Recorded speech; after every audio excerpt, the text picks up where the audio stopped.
33. 시내산을 떠나라. 이스라엘 백성들의 회개와 만남의 장막.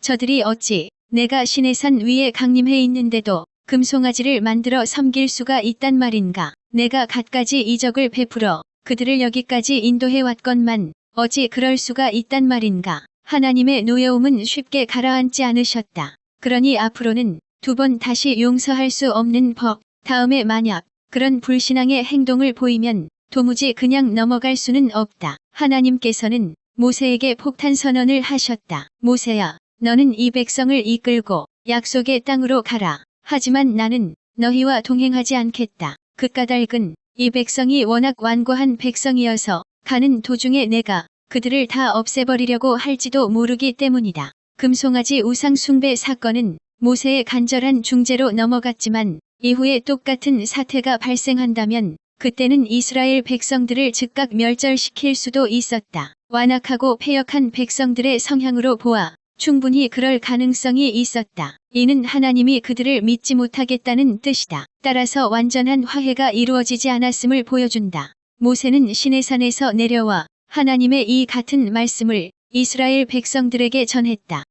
큰일이다. 하나님께서 우리와 동행하지 않으시려는구나. 어떻게 하나님의 동행 없이 우리끼리만 갈 수 있단 말인가? 모세가 전한 하나님의 말씀을 전해 듣고 백성들은 몹시 당황했다. 가슴 아픈 하나님의 말씀 앞에 모두 통곡했다. 마치 상을 당한 듯 몸에 아무런 장식품을 걸치지 않았다. 반성과 회개의 의미로 장식품이 없는 수수한 옷을 걸친 채 슬프게 울었다. 그들의 울음소리를 하나님께서 들으셨다. 모세야, 백성에게 이르기를 너희는 목을 꼿꼿하게 세우는 완고한 백성이다. 내가 너희와 함께 길을 가다가는 어느 때고 내가 너희를 다 쓸어버릴 것만 같다. 그러니 너희는 어떤 장신구도 몸에 걸치지 마라. 그러면 내가 너희를 어떻게 할 것인지 결정하겠노라 하여라. 장신구는 보석류로서 귀걸이, 팔찌, 목걸이, 발찌 같은 것들을 가리킨다. 앞서 금송아지 우상을 만드는 데 사용된 재료로 하나님이 그것들을 몸에서 제거하라고 명하신 것이다. 우상 숭배의 죄를 철저히 회개하고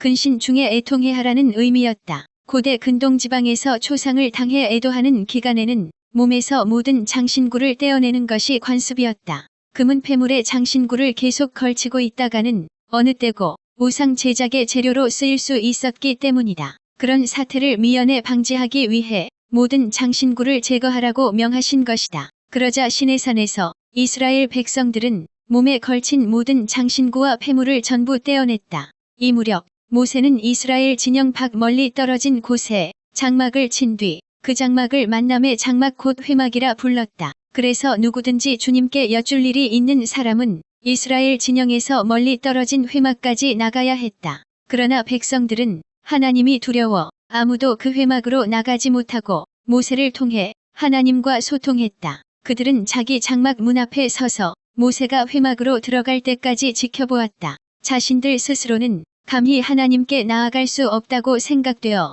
모세와 함께 하나님 앞에 나아가는 심정으로 경건한 자세를 갖춘 것이다. 이스라엘 진영 밖 멀리 떨어진 곳에 친 회막은 이후에 건축될 성막과는 다르다. 모세가 진영 밖에 친 회막은 성막을 짓기 전에 임시로 하나님을 만나는 장막이었다. 나중에 성막이 만들어진 후에 성막을 회막이라 부르기도 했다. 하지만 나중에 지어진 성막은 이스라엘 진영 한가운데에 있었다. 모세가 회막 안으로 들어갈 때는 시내산 정상에 구름이 내려와 구름 기둥 형태로 회막 문 앞에 서서 머물렀다. 그동안 여호와께서는 회막에서 모세와 말씀을 나누셨다. 이때의 구름 기둥은 하나님이 거기에 계신다는 것을 보여주는 상징물이었다. 보라, 저기 구름 기둥이 회막 문 앞에 서 있다. 지금 하나님께서 저기 회막에 오셔서 모세에게 말씀하고 계신다.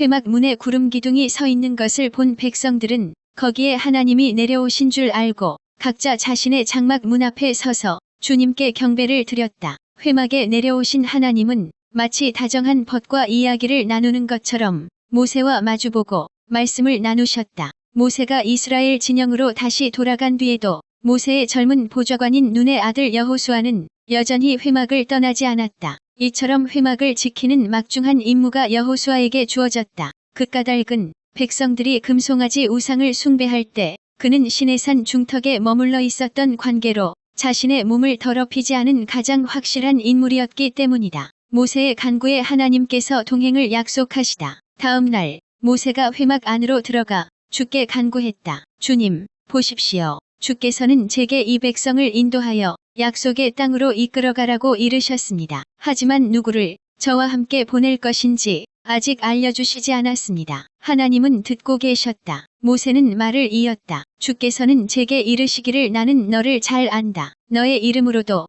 너를 알고 또 너는 내 앞에 은총을 입은 자다. 라고 하셨습니다. 하나님은 여전히 듣고 계셨다. 모세는 계속 말했다. 주님, 제가 주께 간구합니다. 제가 주님 앞에 은총을 입은 자라면 주께서 이 백성을 어떻게 하실 작정인지 제게 알려주십시오. 하나님은 계속 듣고 계셨다. 이 몸이 주의 목전에 은총을 입은 자라는 사실을 저로 알게 하소서. 주님, 이 민족이 어디까지나 주의 백성이라는 사실을 기억해 주소서. 하나님은 그 이름으로도 모세를 안다고 말씀하셨다. 히브리인들에게 있어 이름은 그 사람의 전인격을 의미했다. 따라서 이름으로도 안다는 것은 단순히 이름 자체를 안다는 뜻이 아니다. 그 사람과 전인격적으로 아주 친밀한 관계라는 의미다. 하나님은 모세와 아주 친밀한 관계를 유지하면서 그에게 은총을 듬뿍 베푸셨다. 모세는 이스라엘 백성을 약속의 땅으로 인도해 드리는 것과 관련하여 바로 이 같은 사실을 자신에게 확인시켜달라고 간구한 것이다. 이에 하나님께서 응답하셨다. 그래,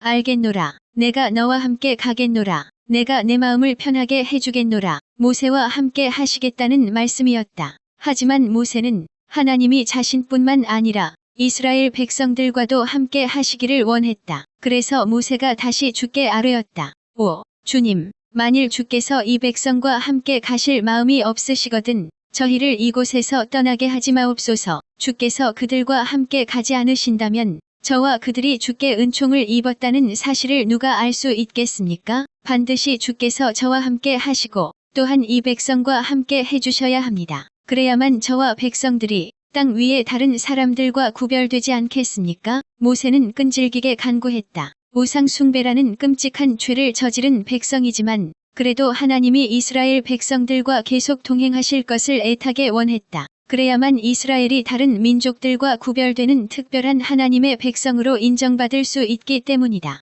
더구나 당시 가나안 여정 중에 있었던 이스라엘은 앞으로 적대적인 수많은 국가들과 민족들과 부딪혀야 할 운명이었다. 그러니 하나님과의 동행이라는 확실한 보증 없이는 광야를 지날 수 없었다. 하나님의 도우심 없이 가나안 땅을 차지한다는 것은 상상조차 할 수 없었다. 그래서 모세는 끈질기게 간구했고 결국 이 같은 모세의 애타고 끈질긴 간구에 마침내 주께서 모든 것을 받아들이셨다. 알겠노라. 잘 알겠노라. 너는 과연 내게 은총을 입은 자니라. 나는 너 모세를 잘 아노라. 그러니 어찌 내 요청을 들어주지 않겠느냐? 너와 함께하고 또 이스라엘 백성들과 동행하겠노라. 오, 주님, 감사합니다. 참으로 감사합니다. 모세는 감격스러운 어조로 말하면서 엎드려 주께 감사의 경배를 드렸다. 그런 뒤 한 가지를 더 간청했다. 주여, 이 몸과 이 백성이 주님께 은총을 입었다면 부디 주님의 영광스러운 모습을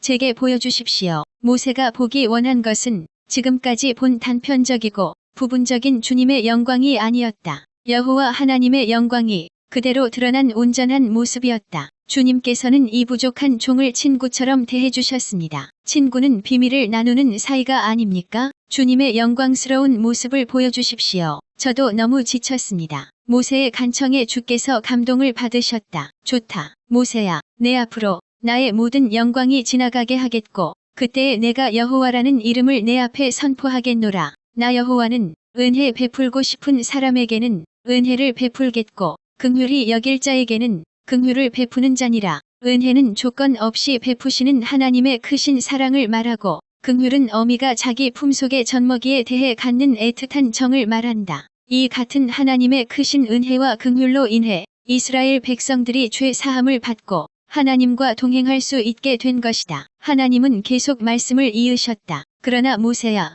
너는 내 영광의 얼굴을 볼 수 없노라. 누구든지 내 얼굴을 보고서는 살아남을 사람이 아무도 없기 때문이다. 그렇다. 사람은 하나님의 영광스러운 얼굴을 직접 보지 못한다. 에덴 동산의 타락 이후 모든 인간은 죽을 수밖에 없는 육신을 덧입은 죄인이기 때문이다. 죄인 된 사람은 하나님의 영광스런 얼굴, 곧 그분의 본체 전부를 볼 수 없다. 그 이유는 본질적 속성상 하나님의 본체에서 뻗어 나오는 거룩한 영광의 빛을 어떤 사람도 감히 감당할 수 없기 때문이다. 하나님은 계속 말씀을 이으셨다. 보라, 모세야, 여기 내 옆에 한 장소가 있다. 너는 이 바위 위에 서 있어라. 나의 영광스러운 모습이 지나가는 동안 내가 너를 이 바위 틈에 두고 내가 다 지나갈 때까지 손으로 너를 가려주겠노라. 그런 다음에 내 손을 치우면 너는 내 등을 보게 될 것이다. 하지만 내 얼굴은 보지 못한다. 실제로 모세가 하나님의 등을 보았다는 말이 아니다. 하나님은 영이시기 때문에 눈에 보이는 가시적 형체를 지닌 분이 아니다. 따라서 하나님에게 있어 얼굴이나 손이나 등 같은 표현은 사람의 형상에 빗대어 말한 신인동형 동성적인 수사적 표현이다. 다만 사람으로서 모세가 볼 수 있었던 것은 영이신 하나님께서 지나가신 영광스러운 자취의 흔적, 곧 하나님의 본체 영광의 일부분이다. 이렇게 여호와 하나님께서는 모세와 이스라엘 백성들에게 은총과 긍휼을 베풀었다는 사실을 나타내 보여주셨다. 이제 모세는 하나님의 동행을 다시금 확신했다. 그리하여 그는 이스라엘 백성을 이끌고 가나안 여정을 계속 진행할 수 있었다. 34.